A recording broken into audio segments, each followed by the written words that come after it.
Bonsoir chers tous. Aujourd'hui nous parlerons des principes de bonne gouvernance en 4 points essentiels. Le premier principe qui est celui de la responsabilité, le second, le principe de transparence, le principe d'état de droit et le principe de participation. Le principe de responsabilité. Pour une gestion plus saine, il faudrait bien clarifier les missions et les objectifs, favoriser le développement des compétences, exercer la reddition des comptes, s'assurer de l'objectivation des résultats et l'exercice de sanctions, entre autres. Deuxième principe de bonne gouvernance, celui de la transparence. C'est la mise à disposition de moyens de contrôle, d'enquête et d'investigation, un code de déontologie, des règles de bonne conduite et des audits réguliers. Le troisième principe est celui d'état de droit. Doivent être en conformité avec la loi, toutes les institutions et les mandataires. Aussi, il faudrait signifier que tous les mandataires doivent avoir la faculté de saisir les instances indiquées et de bénéficier des mêmes traitements.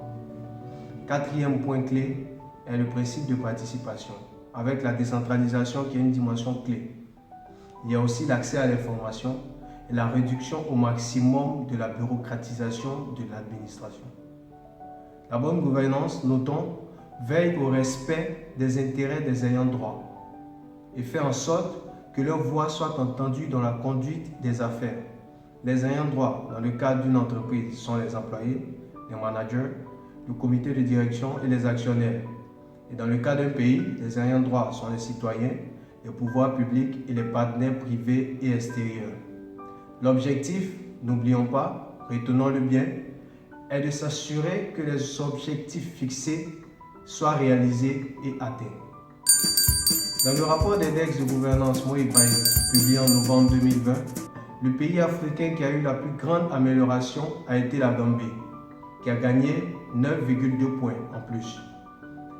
Notons que la Côte d'Ivoire a gagné, quant à elle, 9 points et se positionnait à la 18e place en matière de bonne gouvernance en Afrique et seulement 5e en Afrique de l'Ouest. Il faudrait noter aussi que le rapport a révélé que les régions qui avaient un progrès significatif en bonne gouvernance étaient l'Afrique de l'Est et l'Afrique du Nord.